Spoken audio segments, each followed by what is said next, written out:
Hello viewers, আসসালামু আলাইকুম। আমি সানজিদা আক্তার রাখি। আজকে চলে এসেছি ব্যাকরণের গুরুত্বপূর্ণ বিষয় পদ প্রকরণ নিয়ে। আজকের আলোচ্য বিষয় বিশেষ্য পদ। আমরা সকলেই জানি কোনো কিছুর নাম বোঝালেই তাকে বিশেষ্য পদ বলে। বিশেষ্য পদকে 6 ভাগে ভাগ করা হয়: নামবাচক বিশেষ্য বা সংজ্ঞাবাচক বিশেষ্য, জাতিবাচক বিশেষ্য, সমষ্টিবাচক বিশেষ্য, বস্তুবাচক বিশেষ্য, গুণবাচক বিশেষ্য, ভাববাচক বিশেষ্য বা ক্রিয়াবাচক বিশেষ্য। আমি এর আগের ক্লাসে আলোচনা করেছিলাম প্রপার নাউন সম্পর্কে।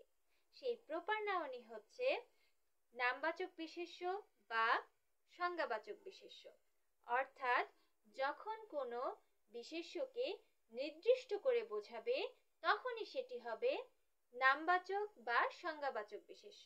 যেমন কাজী নজরুল ইসলাম, রবীন্দ্রনাথ ঠাকুর, সত্যেন্দ্রনাথ দত্ত, পদ্মা, মেঘনা, যমুনা, এগুলো নির্দিষ্ট করে একটি নাম বোঝাচ্ছে। এই নামগুলোই হচ্ছে নামবাচক বিশেষ্য বা সংজ্ঞাবাচক বিশেষ্য। এরপরে আলোচনা করব জাতিবাচক বিশেষ্য, যার ইংরেজি নাম হচ্ছে কমন নাউন। এই জাতিবাচক বিশেষ্য বলতে আমরা বুঝবো সকল জাতিকে, অর্থাৎ কাজী নজরুল ইসলাম, রবীন্দ্রনাথ ঠাকুর, সত্যেন্দ্রনাথ দত্ত, এগুলো তো নির্দিষ্ট করে নাম বোঝাচ্ছে, তাই এটি নামবাচক বা সংজ্ঞাবাচক বিশেষ্য। কিন্তু যখন এই তিনজনকে একত্রিত করে আমি বলবো কবি, অর্থাৎ সকল কবি জাতিকে বোঝাচ্ছে, তাই কবি হচ্ছে জাতিবাচক বিশেষ্য। পদ্মা, মেঘনা, যমুনা, এগুলো নির্দিষ্ট করে বোঝাচ্ছে, তাই এই নামগুলো হচ্ছে নামবাচক বা সংজ্ঞাবাচক বিশেষ্য। কিন্তু যখন এই তিনটি নামকে একত্র করে বলবো নদী, সেই নদীটা হয়ে যাবে জাতিবাচক বিশেষ্য। এরপরে আসি সমষ্টিবাচক বিশেষ্য। জাতিবাচক বিশেষ্যের যোগফলই হচ্ছে সমষ্টিবাচক বিশেষ্য। যেমন যদি বলি বই, অনেকগুলো বই নিয়ে তৈরি হয় একটা লাইব্রেরি, তাই লাইব্রেরি হচ্ছে সমষ্টিবাচক বিশেষ্য। তারপরে যদি বলি দল, অনেকগুলো খেলোয়াড় নিয়ে তৈরি হয় একটি দল, তাই খেলোয়াড় হচ্ছে জাতিবাচক বিশেষ্য। সেই খেলোয়াড়, অনেকগুলো খেলোয়াড়কে নিয়ে তৈরি হচ্ছে একটা দল, সেই দলটা হচ্ছে সমষ্টিবাচক বিশেষ্য। এরপরে আসি বস্তুবাচক বিশেষ্য, যার ইংরেজি নাম ম্যাটেরিয়াল নাউন।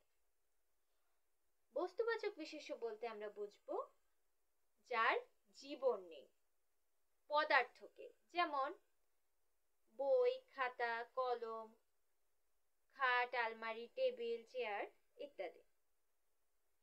এরপরে আসি গুণবাচক বিশেষ্য নিয়ে। এখানেই আমাদের কনফিউশন তৈরি হয় বেশি, কারণ ব্যক্তির যখন দোষ, গুণ, অবস্থা, পরিমাণ বোঝানো হয় আমরা জানি তাকে বিশেষণ বলে, কিন্তু এখানে আছে গুণবাচক বিশেষ্য। এই বিশেষণের যে বিশেষ্য রূপ সেটাই হচ্ছে গুণবাচক বিশেষ্য, মানে বিশেষণের যে বিশেষ্য রূপ সেটাই হচ্ছে গুণবাচক বিশেষ্য। যেমন যদি বলি তরুণ, তরুণটা কি বিশেষণ, এই তরুণকে যখন আমি বলবো তারুণ্য, তখন সেটা হয়ে যাবে গুণবাচক বিশেষ্য। এরপরে যদি বলি বীর, বীর হচ্ছে বিশেষণ, কিন্তু যখন বলবো বীরত্ব তখন সেটা হয়ে যাবে গুণবাচক বিশেষ্য। এখন প্রশ্ন হচ্ছে আমরা কি করে বুঝবো এটা বাক্যে যেই শব্দটি আছে সেটি গুণবাচক বিশেষ্য বা বিশেষণ নয়? আমরা এভাবে বুঝবো যখন বিশেষণ থাকে, যদি বলি সে বীরত্ব, রহিম বীরত্ব, এই বাক্যটি কিন্তু ভুল, মিলছে না। এমন যখন সাবজেক্টের সাথে অর্থাৎ ব্যক্তির সাথে যখন আমরা সেই নামের সাথে যদি আমরা বসাই যে বীরত্ব, তারুণ্য, এগুলো যেমন মিলছে না, তখনই আমরা বুঝবো এটি গুণবাচক বিশেষ্য। যেমন যদি বলি রহিম ভালো ছেলে, এটা কিন্তু খুব সুন্দর একটা শব্দ, মানে বাক্যটি মিলে যাচ্ছে। কিন্তু যদি বলি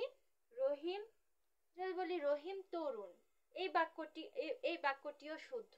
কিন্তু যদি বলি রহিম তারুণ্য, এই বাক্যটি মিলছে না।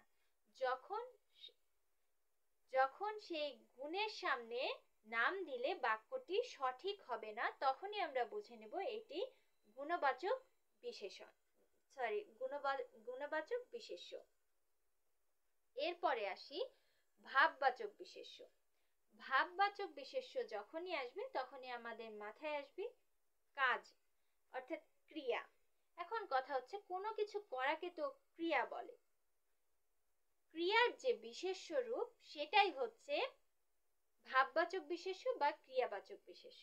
যেমন যদি বলি খাচ্ছে, এই খাওয়াটা হচ্ছে ক্রিয়া। কিন্তু যদি বলি ভোজন, তাহলে সেটা হয়ে যাবে ভাববাচক বিশেষ্য। যদি বলি দেখা, তাহলে সেটা হয়ে যাবে ক্রিয়া। কিন্তু যদি বলি দর্শন, সেক্ষেত্রে সেটা হয়ে যাবে ভাববাচক বিশেষ্য। এখন প্রশ্ন হলো আমরা কি করে বুঝবো এটি ভাববাচক বিশেষ্য? যখন আমরা দেখবো যে একটা ক্রিয়ার পাশে আরেকটা ক্রিয়ার প্রয়োজন হচ্ছে, তখন আগের ক্রিয়াটা হয়ে যাবে ভাববাচক বিশেষ্য। যেমন আমি যদি বলি সে ভোজন, বাক্যটি সম্পূর্ণ হলো না, অর্থাৎ বাক্যটি ভুল। কিন্তু যদি বলি সে ভোজন করছে, এই যে করছে এই শব্দটা নিয়ে আসলাম, অর্থাৎ এই যে করছে এই ক্রিয়াটা আমাকে আনতে হলো, তাহলেই আমরা বুঝবো যে মাঝখানে যে ক্রিয়াটা আছে সেটা কি ভাববাচক বিশেষ্য। আমি আশা করি আমি বোঝাতে পেরেছি। যদি কোনো সমস্যা থাকে তাহলে কমেন্ট বক্সে জানাবেন, আমি সমাধান করার চেষ্টা করব। আমার পাশে থাকার জন্য, এই ভিডিওটি সম্পূর্ণ দেখার জন্য ধন্যবাদ সবাইকে।